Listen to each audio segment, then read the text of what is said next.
How's it going, Goddard? It's going pretty good. Got my cat sitting next to me. She thinks she needs to be fed. Ion? Who doesn't need to be fed? Hey, man, brother. Me, Man, Patrick. working 2 jobs. Yeah, fun. Yay! Money. Money. For more spaceships. Yeah, I'm actually a little scared. I heard some new stuff is coming down the pipeline, and No. I'm worried it's going to be something big and new. No, don't Alrighty, need it. and we are live. Welcome to Station 42. I'm your infamous host, Virgina, and with me today is our co-host. Traz Ion. Yeah, that's right. I hit asteroids. It's kind of my thing. Yes, it is. Hey, all, I'm Godric, Station 42's technical lead. Doing my best to keep these two in check since 2945. Hasn't caught me yet.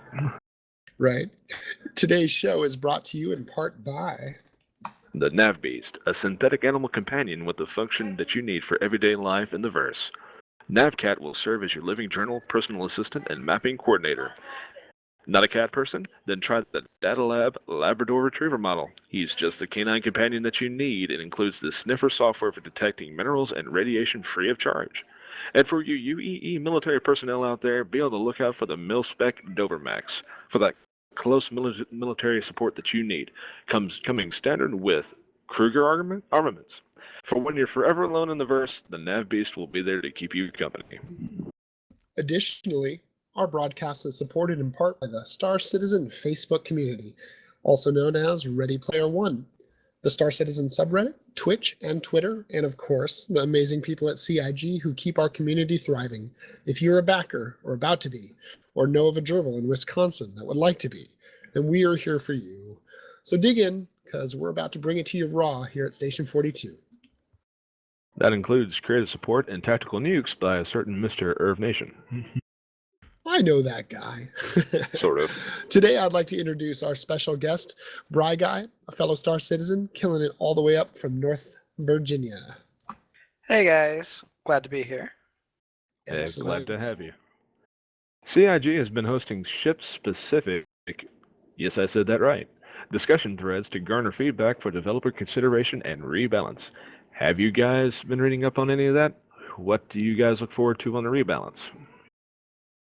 A little bit. A little bit? I don't know.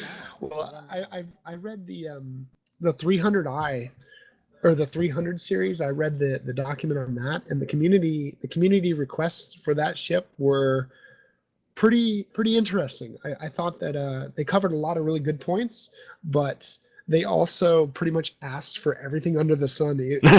I think if CIG made the ship as asked for, it would be a trash can with everything in it. So basically what you're saying the old Windows would be originally, right? Gotcha. That's bad Windows pun there. I'm sorry. One big thing that I would have on that is it's really been bothering me, the thrusters.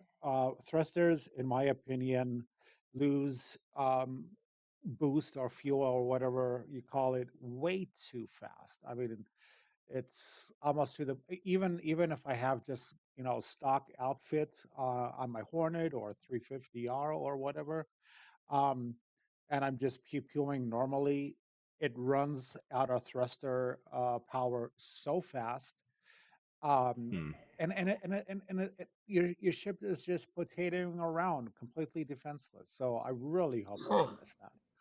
Now, yeah, so in that sense, you mean like across that would basically be like a game mechanic across everything, though. Like that's a rebalance across all ships, not just like the 300. I just yeah, well, true. I mean, specifically, I'm noticing that with the Super Hornet and with the Hornet Ghost. I also noticed it in the 350R the other day. I just find it extremely unrealistic that a ship just potatoes defenselessly like every 5 or 10 minutes. It doesn't want to make any sense to me. One of the arguments that I noticed is if you look at the competition, for example, I like to make the case in point with the 315. I like exploration ships because I value range sometimes more than I value armament, and definitely more than I value cargo. The 315P is intended to be a luxury explorer. And when I think of luxury, I think of having everything that you would need in exploration. So when I look at it and then I look at the Mustang Beta blows it out the water.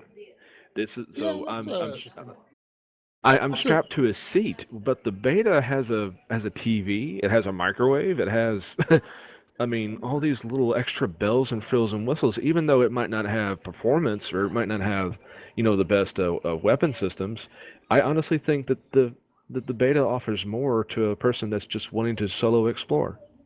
I think the beta came along down the development pipeline much later though, so it had a lot more advantages. I mean, and that's why the 300 series are getting a rework. I don't know.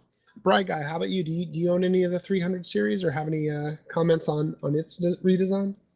I own the 350R, Oh, and and I didn't know you could still fly it with the engines not showing up.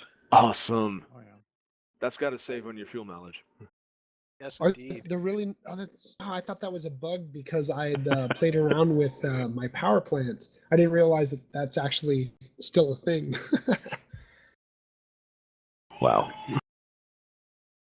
Yeah, Eh. I think as far as exploration goes, um, well, or just the 300 series in general, people talk about it being a luxury ship, but I don't think of it so much as a luxury ship on the level on par with like say the Phoenix or the 890 Jump.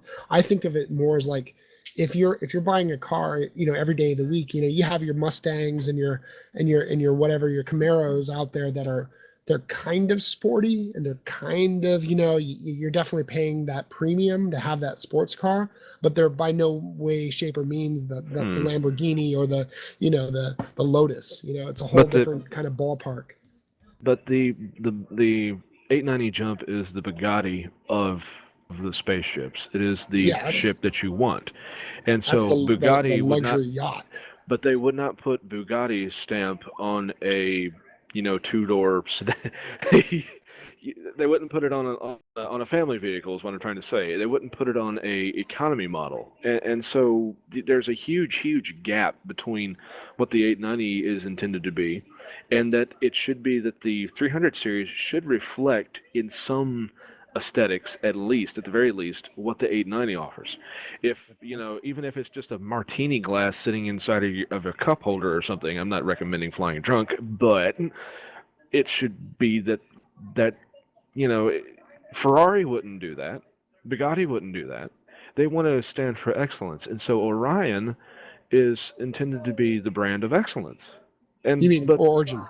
well, yeah, or Origin. My apologies, but the point is that Oh, you're the right. it's I just supposed. think that based on the price point and the lack of a truly limited nature of it, it is the Mustang of the spaceship world. It's not some high dollar import racer No, luxury car. it's the It's BMW. your 16-year-old daughter's want to have a hot rod, live in the rich neighborhood car. It's I was going to say Yeah, what Godric says. It's the BMW of the spaceships. yeah, yeah. It's basically it's not uncommon, but it's not common. right. Hmm. I, Whereas like the Phoenix is the limousine, and the 890 is your custom boat yacht. Yeah, Even that's so, like that's funny because a lot of the people were asking for all this extra functionality for this single seater ship, and it's like at that point, it's like it's not a limousine, guys. It's like you're not gonna like they wanted entrance ways into the ship that allowed you to climb in without having to stoop down or crawl through like small crawl spaces. And I'm like, when you get into a sports cars are low slung to the ground. And even if you're dressed up ritzy with your hot, woman on your arm, still get down low and get into that car because the car is a status symbol. It's not about comfort. If you want comfort, that's when you get the luxury town car that gives you that you have a chauffeur in it. And that's where like, the so 890 or the Phoenix would come in. So the question here is that we've got to ask the question: are we looking at the racer Bugatti, or are we looking at the Rolls Royce Town and Country Or which one are we using to define the luxury here? That's I true. think Good that's point. the critical question there. Looking at what the description is intended to be fast. It is intended to be a luxury ship. So it could be stated that it's intended to be that hot, mean racer. But if it were the case, wouldn't it, just like you were saying, it's supposed to be easy? I would think that it would have an easier access. If it's intended to be what it is, the wing doors on the cars, it's just easy to get in, easy to get out. It would be that status symbol. Yeah, I can see that. I think that like the only ship of the 300 line that actually fits the truly limited nature is going to be the 350, and that would be the one that actually is kind of luxury, hot rod sports car. All the other ones are kind of like the nice car, but it's multi-purpose because it's been retooled to be, it's got the luxury polish and it's got a little bit of that, but it's still a working ship. It's still your exploration ship. It still can haul some cargo. It can still, it can combat. So it's got those nice, rich guy polished touches. It's like it's like what do you call it? The Impreza, not the Impreza, but the what's the car company that makes the Impreza? The Subaru. The Subaru Legacy. It's got like a nice boxer engine that's super fast, but it's a 4-door sedan. So like it's a little polished and racy, but it's still dad's car that he takes to work. The 300i on the 300 series, the entire lineup is the series of ships that I would like to see overdone, renewed the most. I'd like to see what they would be able to do with that, and I would also like to actually have. I would wish that they would. I'm assuming that they're going to flesh out. There's a middle tier because what they have is they have the 300i and then they have the 890 jump. It's like we got the very very low end, and then we got the very bam. There it is, and it's so like really. Well, I think we definitely need more. I mean, there has to be A middle more ground. game mechanics built out for that role before we even go down that line of other ships of that nature, per se. But we'll see. I mean, especially when they start bringing the cities online and we start seeing internal bars and mechanics and all that kind of stuff. Who knows? I mean, who knows what'll come down the pipe? They definitely have to fix that cargo area though, because I tried to do that Benny challenge, that Bad News Baron, in my Nice. 300i. I had the 300i at the time, and it was a pain in the butt to get that thing into the cargo hold. But I can imagine. Did you complete the challenge? Did you make it? Unfortunately, no, because when I quantum back to Port Olisar, it disappeared. Oh wow. No. But I did The record Bermuda it. Triangle of noodles. The Dear noodle Lord. triangle. Anyway. Wait. I got something for this. The Bernoodle Triangle. Dear God Almighty. Okay, moving forward. So I was thinking about how amazing. I can't even say anything. You should have just seen my facial expression just now. Your poor cat. I'm just saying that's going to go into the game lore, and it's going to be a real thing. I'm sending a customer service request in right now. The Bernoodle Triangle needs to exist. Yeah, Ben would love it. Hey, all if right, Ben's on board, it's going to happen. So I was thinking about what do you guys think star map. about the star map? Amen. Ooh. I love it. I still love it. I look at the thing all the time. I'm quite a kind of a nerd on it. So here's I mean, it's pretty amazing. I haven't really looked into it lately, other than when it first came out, a few times. But I don't know. Has anything new been added?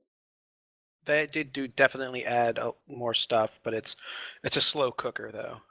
Okay. Well, as long as they're steadily moving.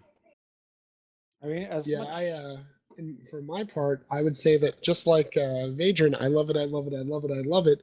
However, at the end of that sentence, instead of saying I get to see it all the time, I am completely remiss in my responsibilities and barely look at it ever, even though I think it's the hottest shit since sliced bread.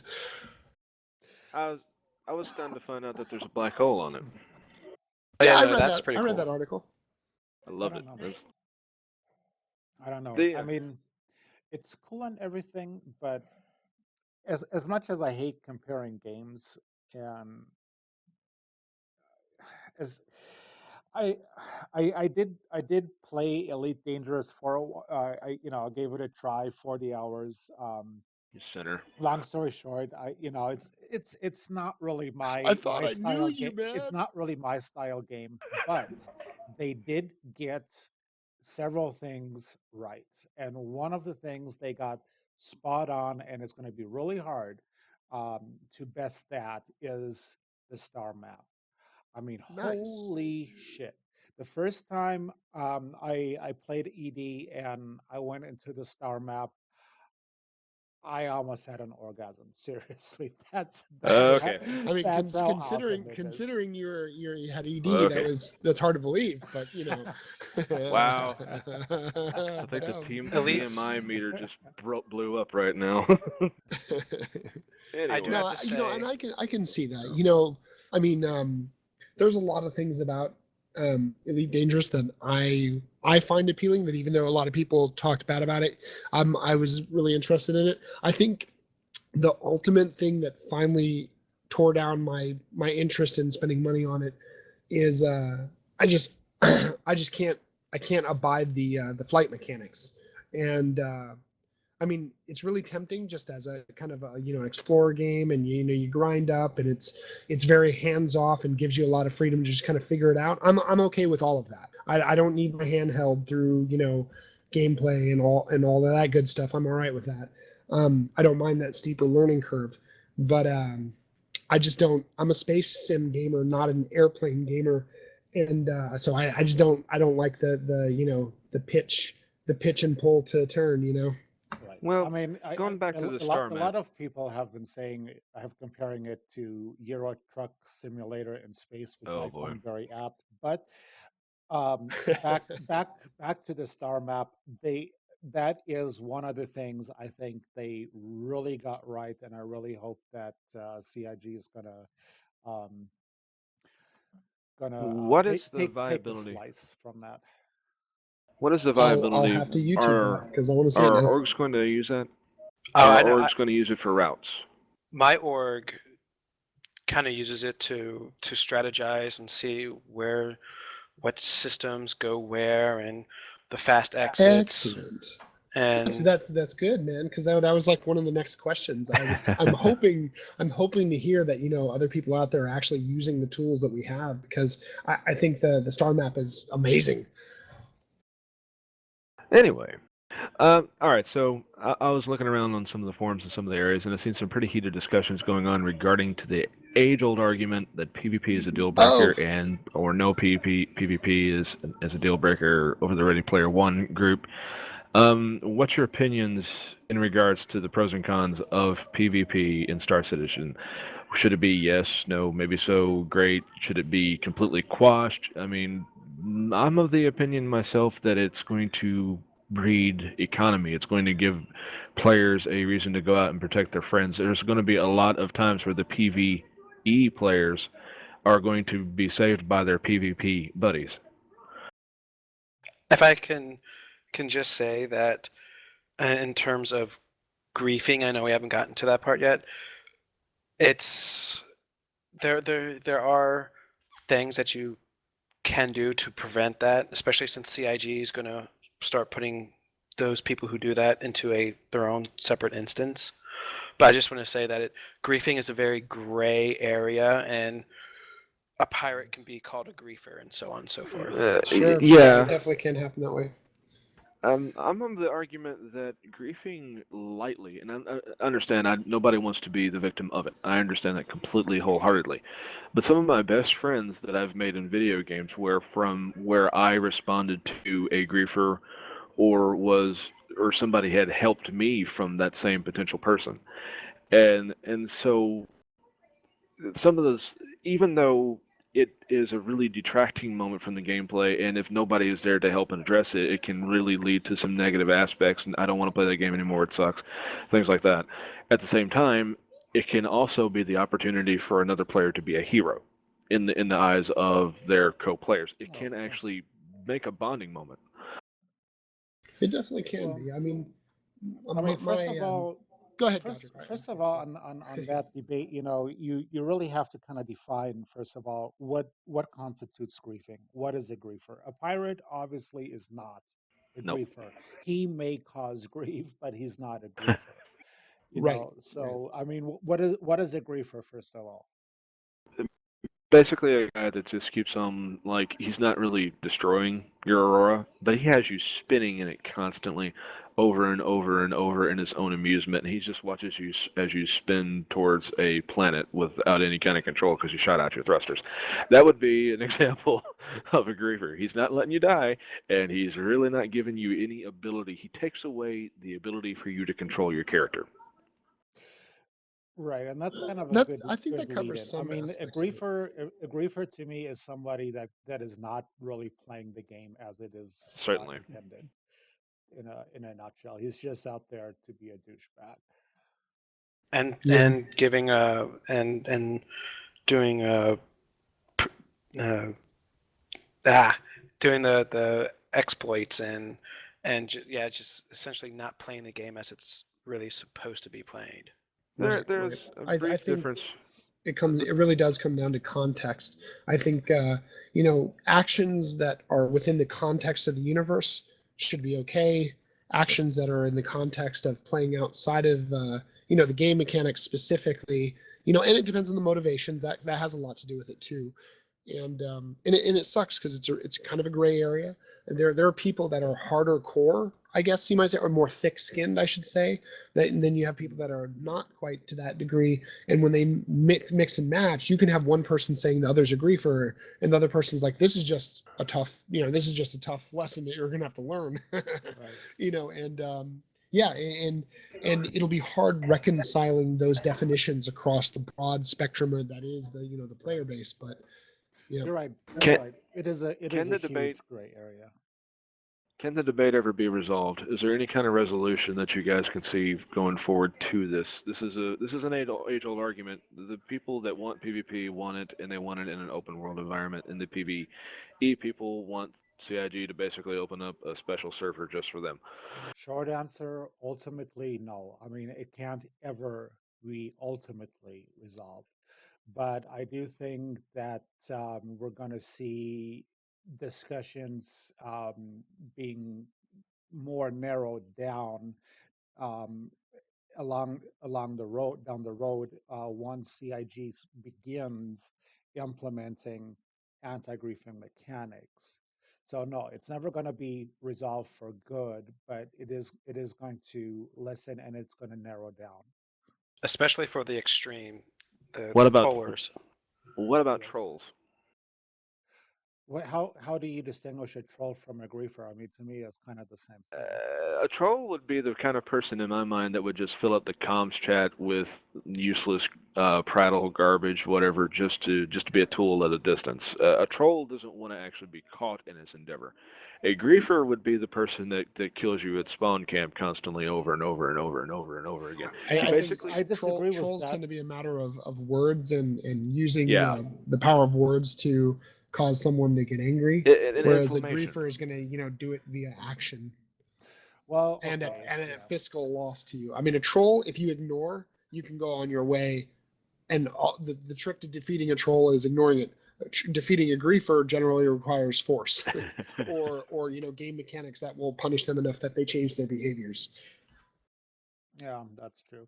I mean, it's really difficult. I mean, you used the keyword motivation, and I can't remember the other word that you used. I mean, it both context and motivation, or context and intent. Right. Intent is hard to prove. This is true. I can be camping out at Cryastro just because I want to be a dick and because I want to cause grief.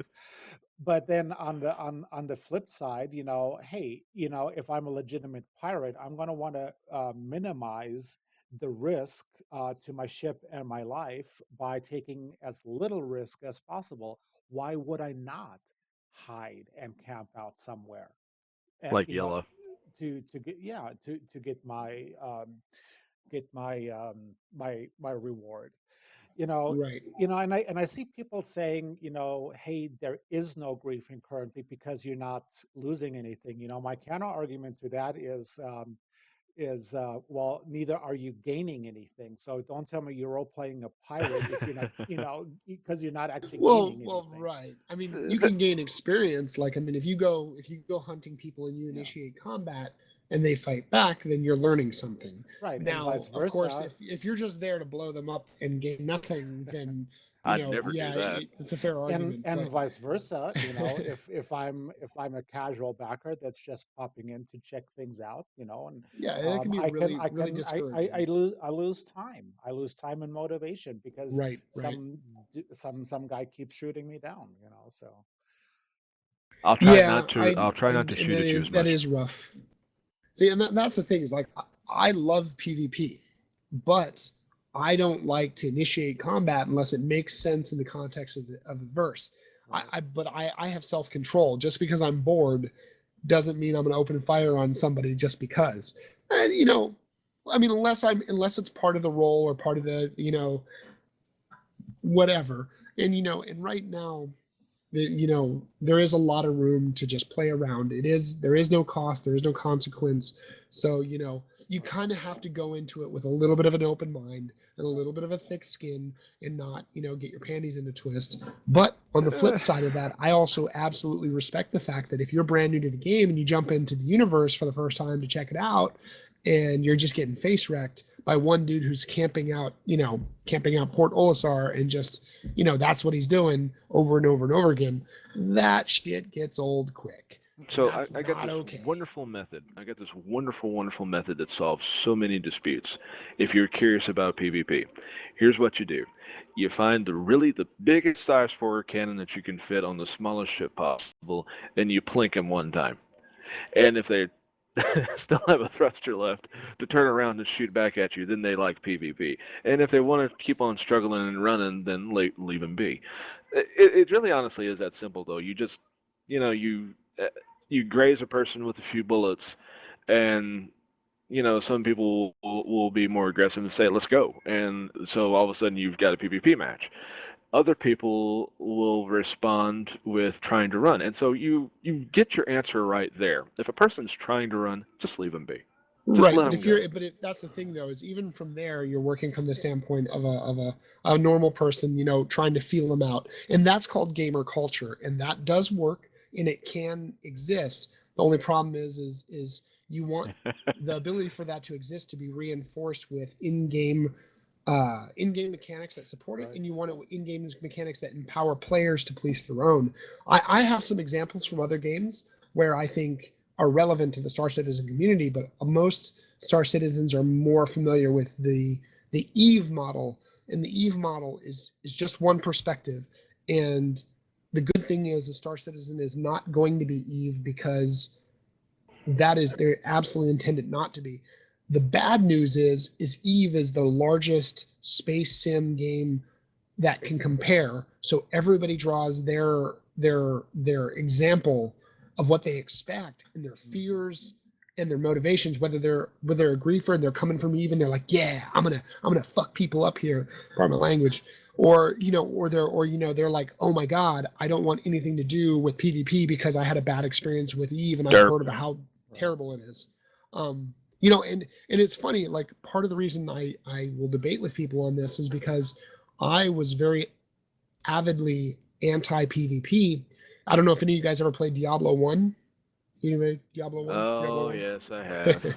You guys remember the god hacks and like you'd come out of a dungeon and automatically be killed in town where you can't fight normally?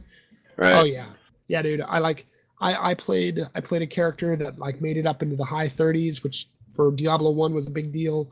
And I'd always managed to avoid, PvPers, but it was really like you had to play really clever to do that. And even then, like, you'd accidentally log in, go back to town and get whacked by some god hacker and you lose all your stuff. And I hated PvP. And my tune changed when playing EverQuest 1. I started off on PvE servers playing different characters, and I made a rogue, and I was like, well, a rogue makes sense as an assassin from a role-playing standpoint. So again, my motivation was story, and but it how can you be a rogue, or how can you be a dark elf and a bad guy or an anti-hero if you're in a universe where you can't actually fight your enemies? You know what I mean? Like, what am I going to do?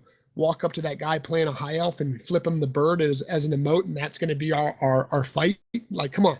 You have to have the ability to fight manu a manu, to advance the story. For the story to be believable, you have to be able to fight. It's the same thing with SWTOR. Like, BioWare made a huge, they went for the masses, but like, they had so much opportunity if they had gone with an environment where, Jedi and Sith could fight. If they had an environment where smugglers could turn off their rebel tags so that other players couldn't tell who they were aligned with and actually physically try to smuggle past players. But anyway, I know I'm running on long. I'll wrap it up. I've seen quite a few people excusing poor behavior. Whether it's in forums, in the RP1 group, or the internet argument. I've seen quite a few people excuse poor behavior by saying, "Well, this is the internet," and I kind of interpret that as the internet is the Wild West and anything goes. So. A multiplayer game. How do we fight that? Well, a multiplayer.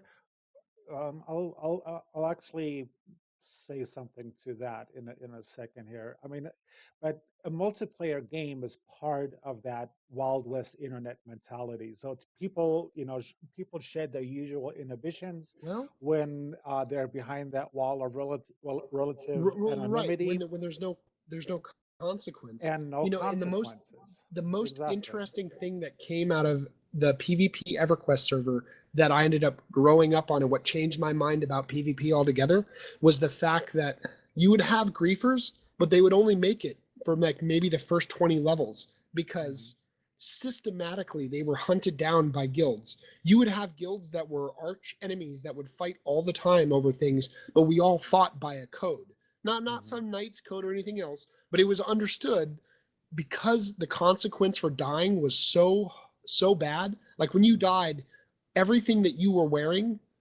everything that you needed to fight and be effective was on your body where you died. You had to go back and retrieve that body with that stuff. So while you're doing that, you're naked, which meant that anyone could kill you easily, because your gear was the majority of your power, right?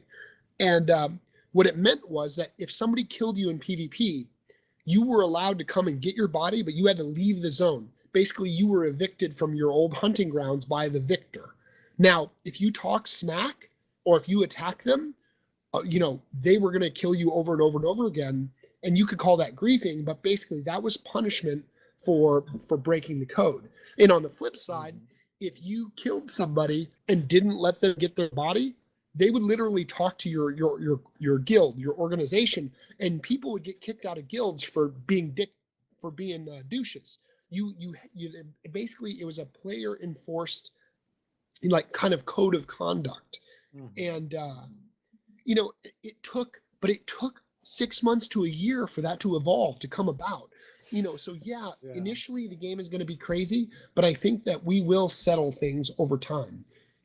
Especially because CIG intends they intend to back up their intentions with game mechanics, unlike EVE, which, because they couldn't build a comprehensive enough system to support their original vision, they had to capitulate and accept the meta gameplay as part of it. So they just embraced it and ran with it. And I don't blame them. I think they made the right decision, because it stayed true to the players they had, rather than trying to whatever.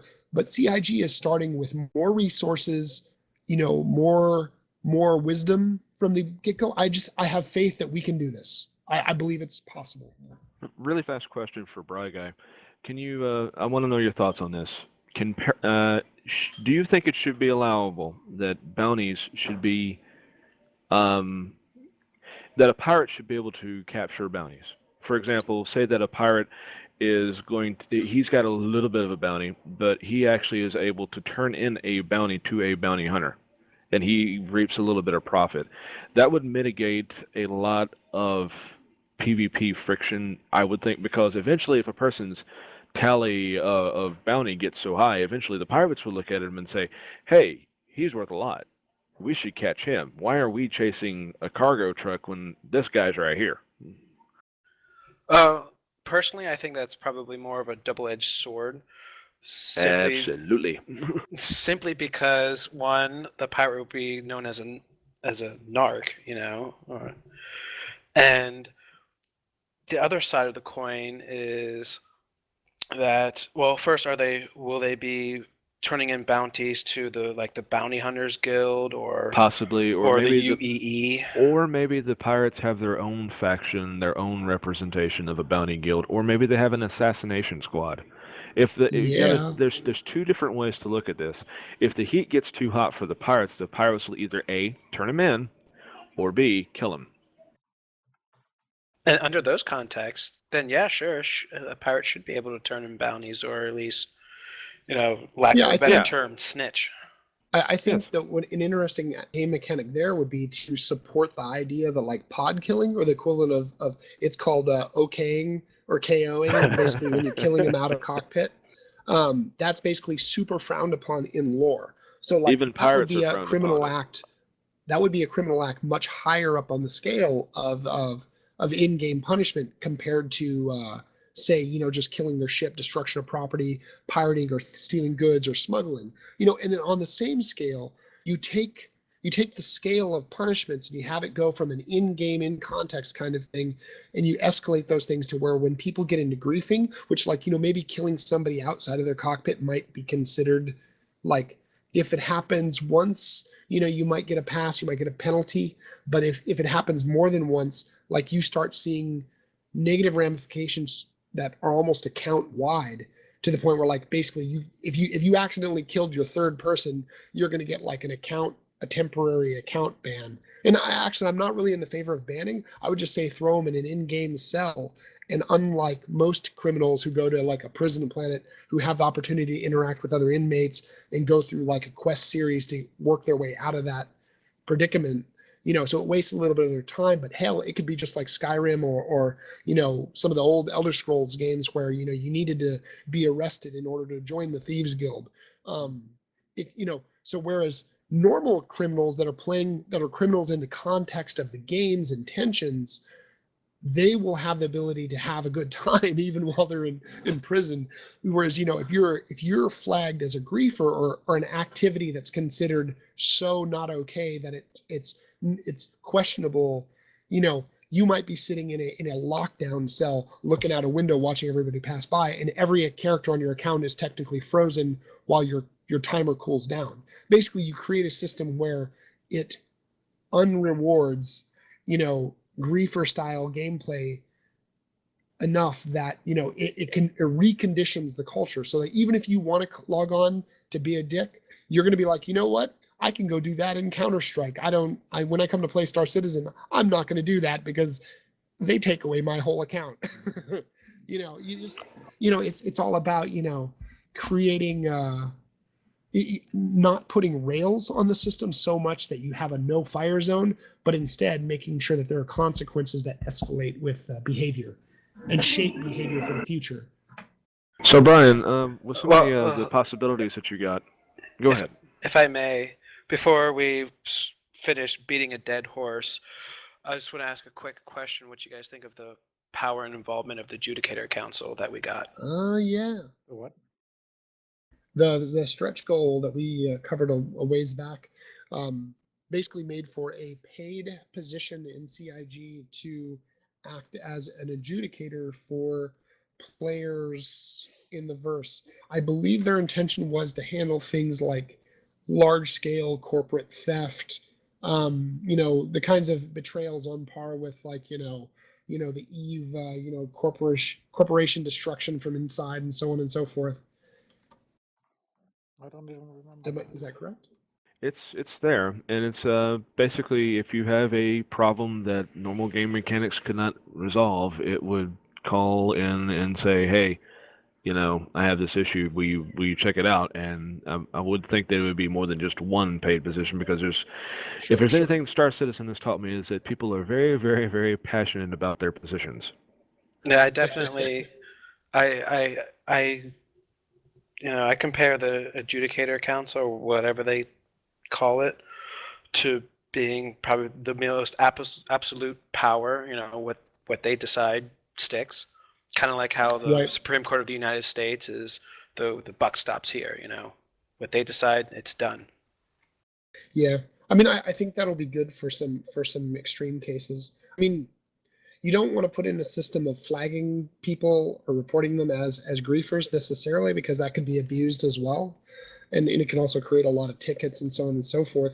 But at the same time, it would be interesting if, like, certain behaviors were auto flagged as potential griefing, and if somebody got enough of them, then an adjudicator or GM or whatever in the background might invisibly follow that person around, check them out, and to make that determination. As a funny note, you should make it, if you wanted to manually put in a ticket for yourself, you should actually be willing to pay the fee. So that way it would actually, I mean, honestly, that would actually cut down a lot of tickets, because you have to understand how many people are going to say, I just want to make a ticket just to make a ticket, or I just want to make a ticket because I want to be heard, or people like to make tickets. When you put it behind a paywall, though, then you basically it's not not a cash paywall.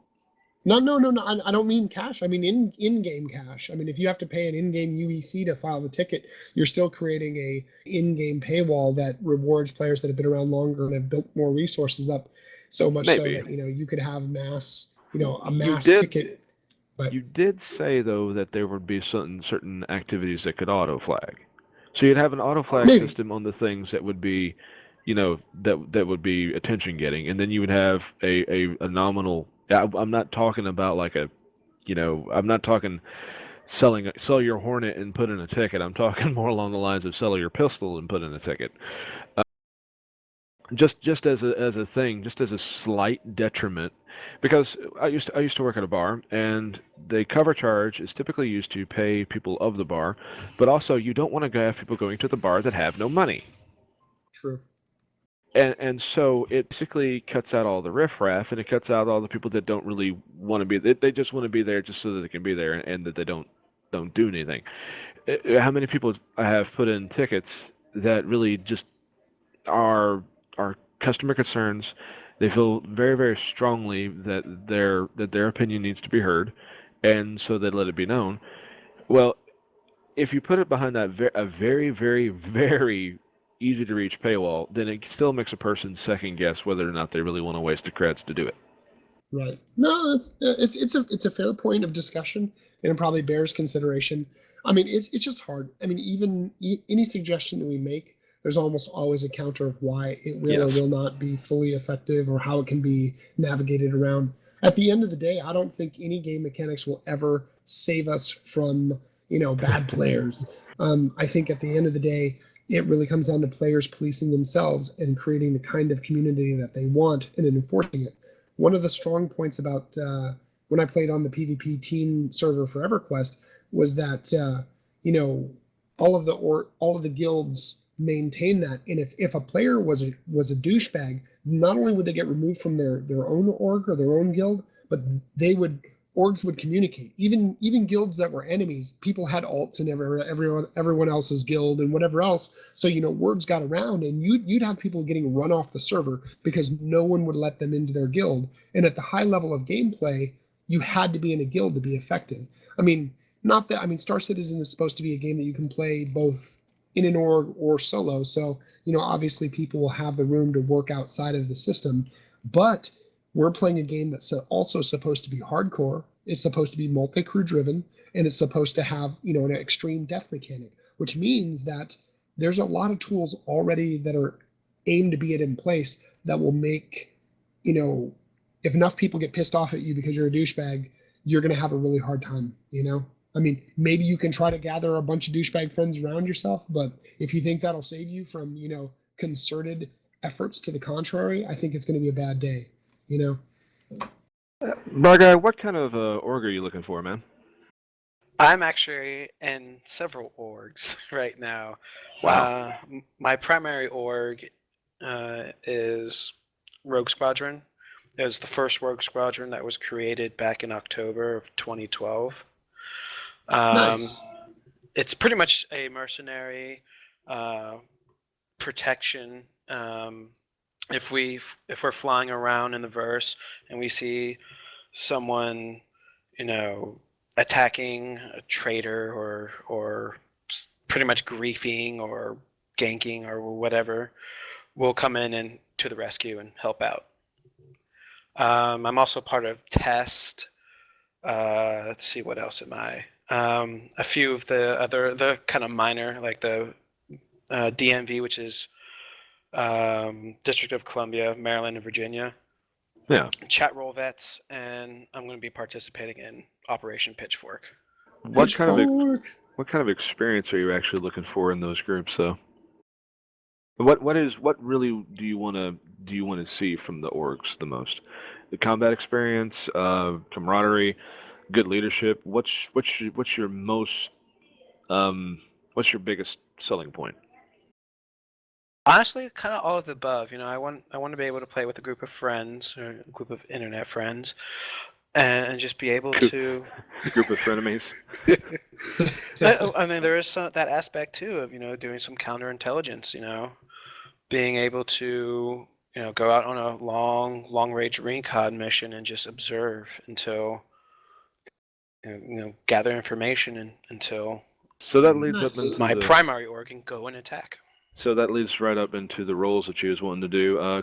So gathering information, obviously. So collecting intel, scouting, and that like. What about more melee type of intelligence? Are you willing to just get on the dirt and actually start scooping in and seeing? Are you willing to infiltrate another organization for the cause? Well, my acting skills is not that great, but I would love to at least try it. Who doesn't want to be a double agent? I know, right?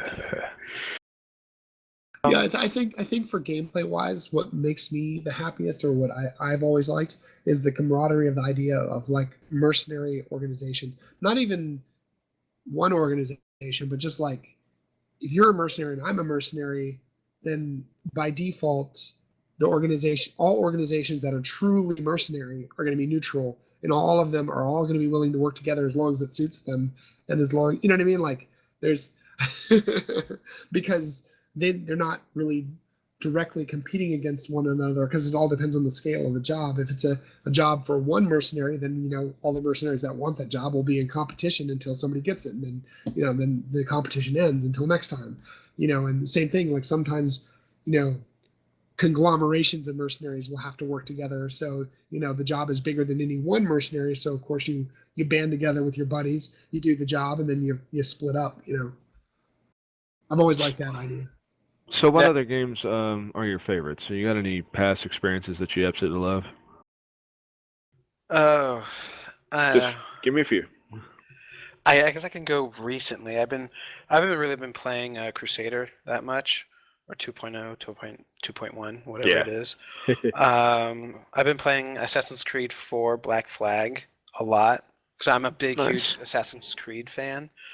And, I wouldn't mind having, some of those mechanics into Star Citizen, where now you can, like, go behind someone and hit and knife someone, but, but having that stealth where you have to sneak up behind someone to kill them, and not have the advocacy follow you, or Well, along that line of thinking, bounty hunting, the idea of bounty hunting in space seems ridiculous to me unless you're just killing your mark. But I mean, usually in order to collect payments, you can't just blow up somebody's ship. You need to bring back the body, dead or alive, which means that I could see the best way to attack somebody isn't while they're, armed to the teeth and they're, multi-billion-dollar, fighter with all its death cannons. The best way to attack to bounty hunt somebody is to follow them down onto a planet, and gank them in a dark alley with a sap to the back of their neck. So I can appreciate the desire for like some stealth mechanics and the ability to do that within the context of the game, where you're not automatically flagged by, auto turrets in the city that magically sense that you attack somebody. Yeah. We're all just digesting that. Well, guys, I love that my voice is getting worse and worse as the show goes on, because I'm still recovering from. Trying to slow you down so that we can actually, because I know you're not going to be able to say anything. You'll like your wifey will say goodnight, and you'll say good night. There won't be. Yeah, there'll just be this scratch or squabble on the other end. So this whole Star Citizen experience, man.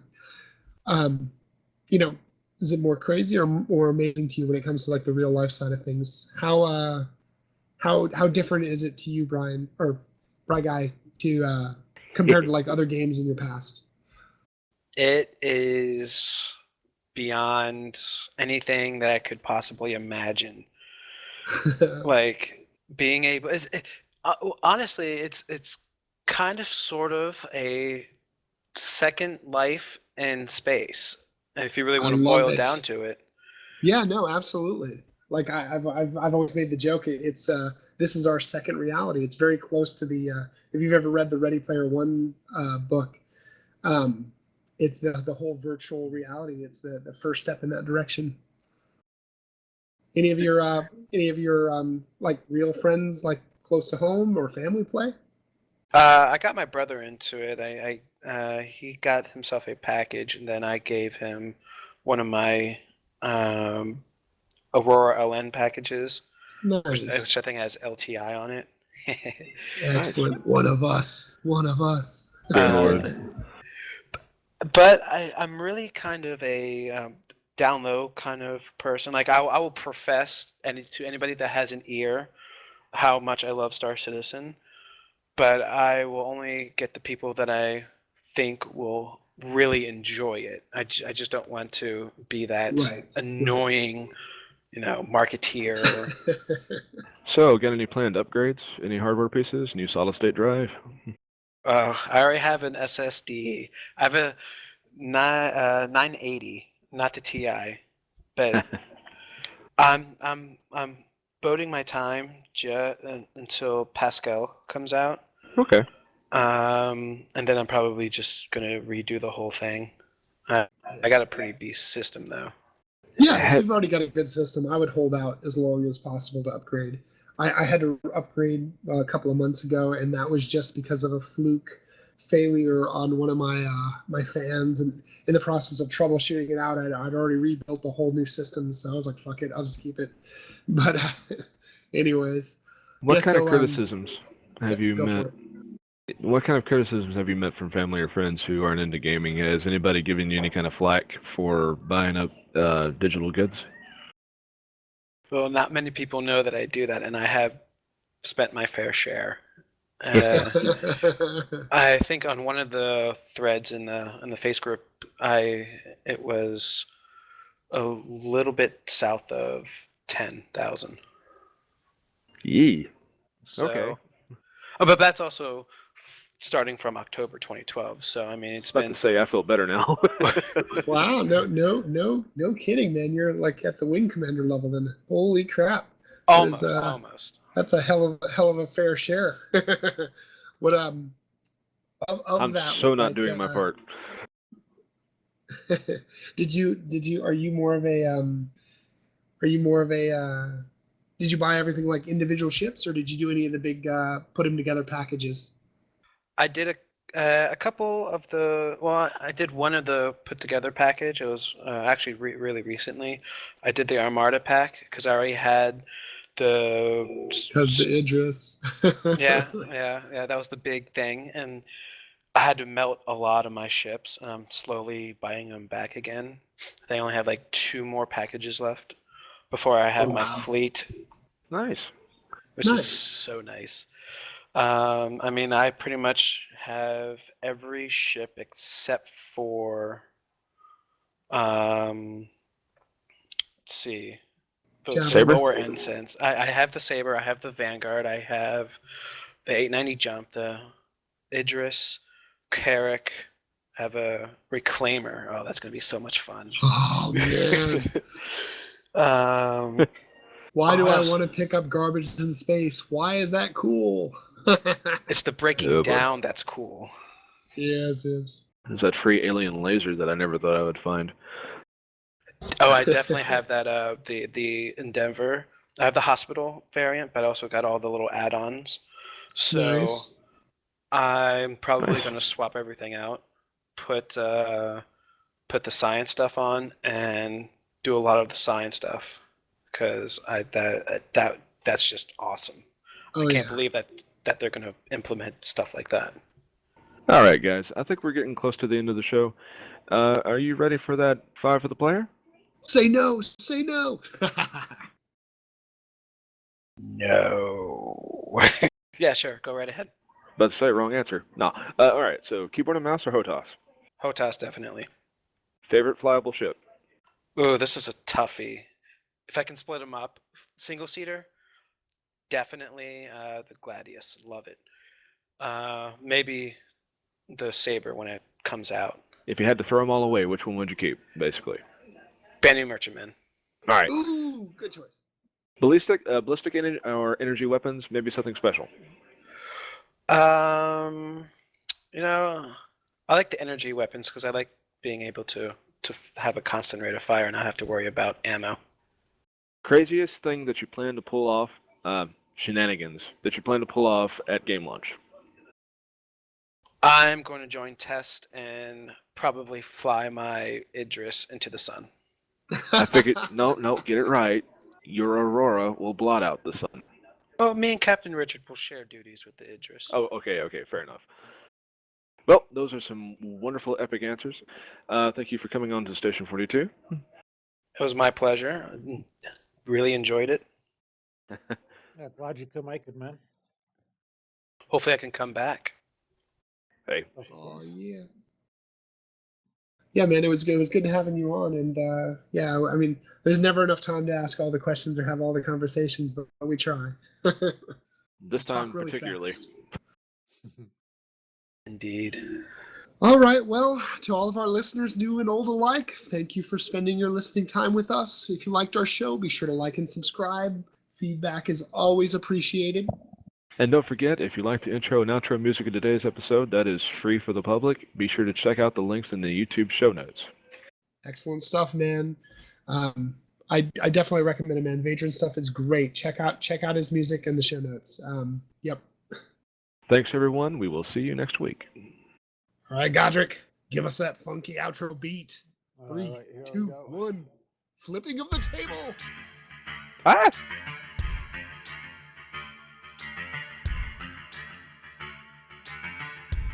We have a 138 in progress.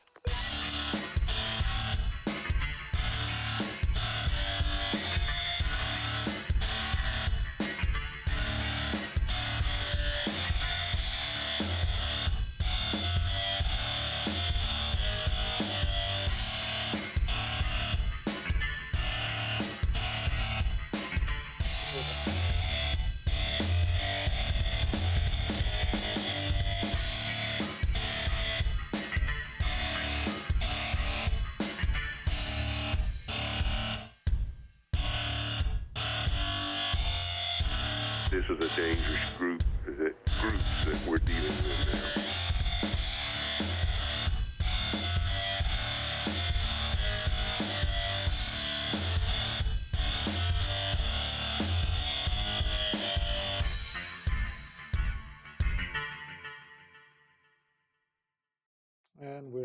And we're off there. Woohoo! Yay!